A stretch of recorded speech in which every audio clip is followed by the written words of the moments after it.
Melbourne versus West Coast. We looked at Mackin, the Melbourne winger, who's come into the team, and how she's very good at keeping her width. So just looking here, this is her here, so she's staying out wide, giving Melbourne access to these corridor pockets.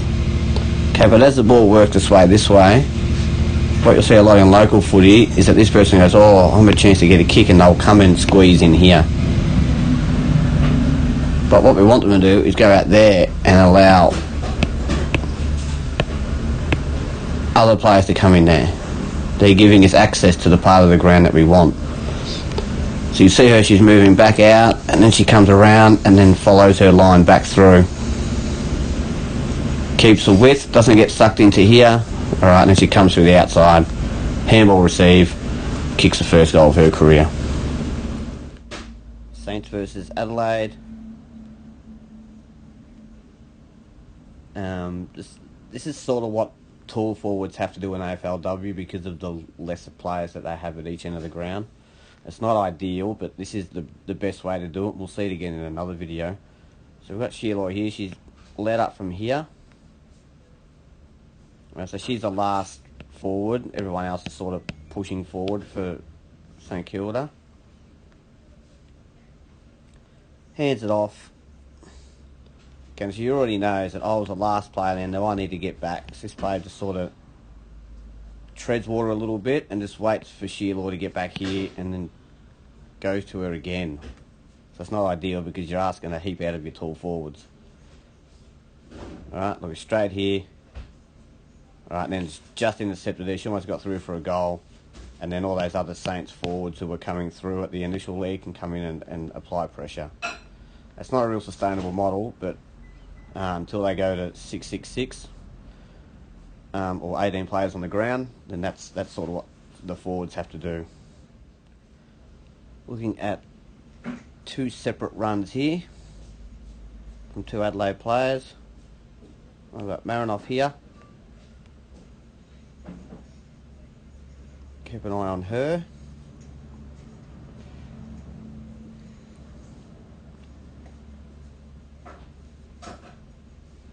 Okay, just going to slowly work the ball out.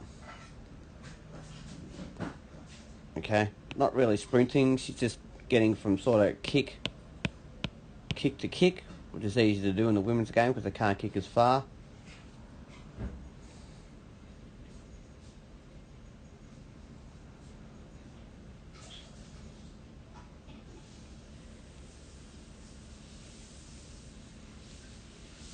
Okay, got Liam Kelly here. She's here, staying side. Kelly here. Both pushing forward,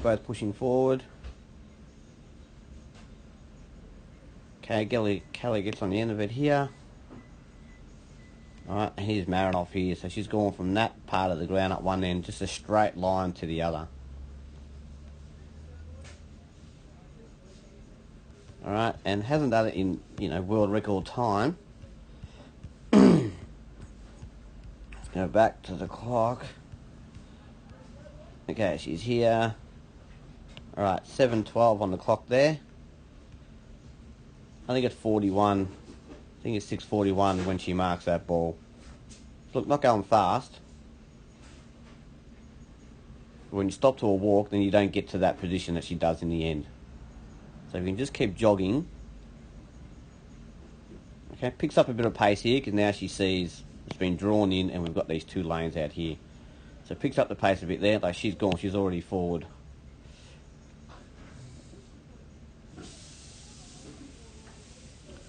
.640, so it's 32 seconds to cover 100 metres, which, anyone can do that any day of the week.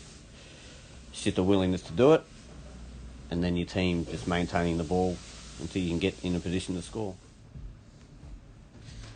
Okay, just a St Kilda kick out. So they did it a bit last year where she runs at the player here, gives off the handball. Okay, so that's fine. But once you've come to this part of the ground,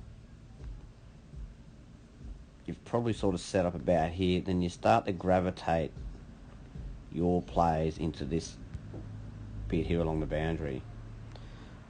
So you've got some territory, you've got the ball here,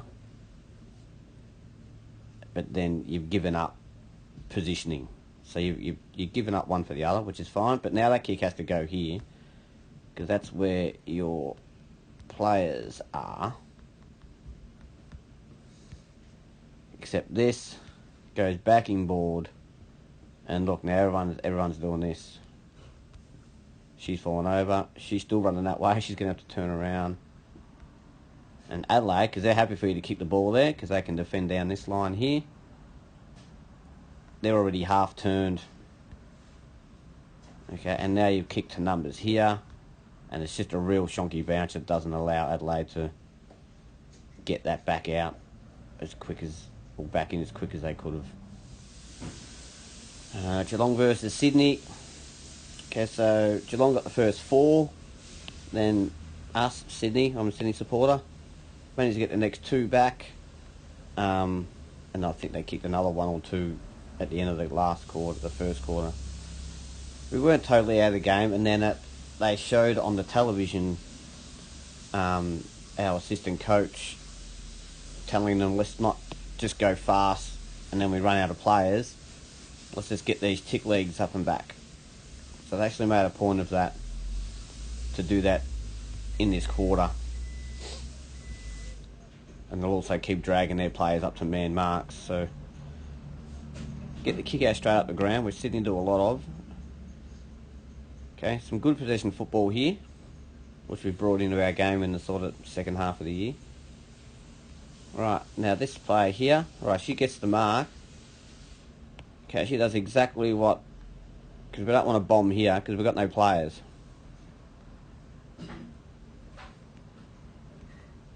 Okay, and we've got Hamilton, she's not overly agile.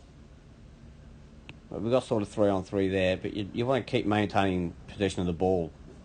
You don't want to give it up here, because it just comes back too fast, and you've all run forward and you all pass the ball.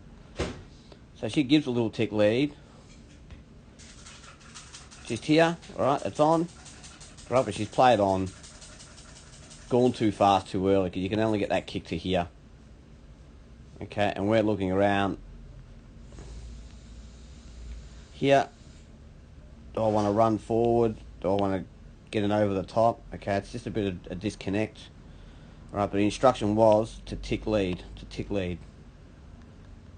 And she's gone outside the instruction, which sort of breaks everything down. Right, and this is the kick to space. And Geelong have too much space for us running back, and they just take the ball out. Below average play on handball here, so 47. Look, it's a slow play. She's got the ball. Alright, it's 7 seconds, so you can't put pace on the ball after you've been stood still for 7 seconds. Okay? They got their loose here. Okay? So I reckon instead of handballing to there, okay, now we know the options is with the handball is to carry the ball, and offload to her here and get ground on the handball. She can hopefully get ground to run and kick from this area and get over the top. Okay, you give that handball up. Before she even gets to the level of the mark, she can come in and pressure. And now you're going backwards. Which is what we'll end up see happening. But even better, let's get Tarrant, come to here, get a mark, draw that one, and you've got this player who can go in either of these spots, get another chip, then you can get it over the back. You're going to have almost a scoring shot. But we'll see. Pressure comes. Alright, now look how far back we are. Look where this kick lands. Okay, we've gained 8 metres, but it's in the set mark anyway. So you can't put speed on the ball when you just can't you can't just make it up. It's got to be in the flow of the game. I know. Alright, we got here. We got Sydney, we got 3 up in this contest. got these two out the back, so she sort of stays with her, but because there's three go up here, there's no crummers, and she gets stuck between coming back and then crumbing the ball. Okay, there's no impact. Okay, we don't even win the ball with our 4 players versus our 3 versus 1, and then our 4 versus 2. Okay, and then she's just sagged off her a bit, and it's just an easy kick forward. Fremantle versus Hawthorn. Fremantle spare defender. Well, it's not the spare defender, it's the last defender is here. Alright, you've got a one-on-one here, so that's covered, and you've got support coming to that ball.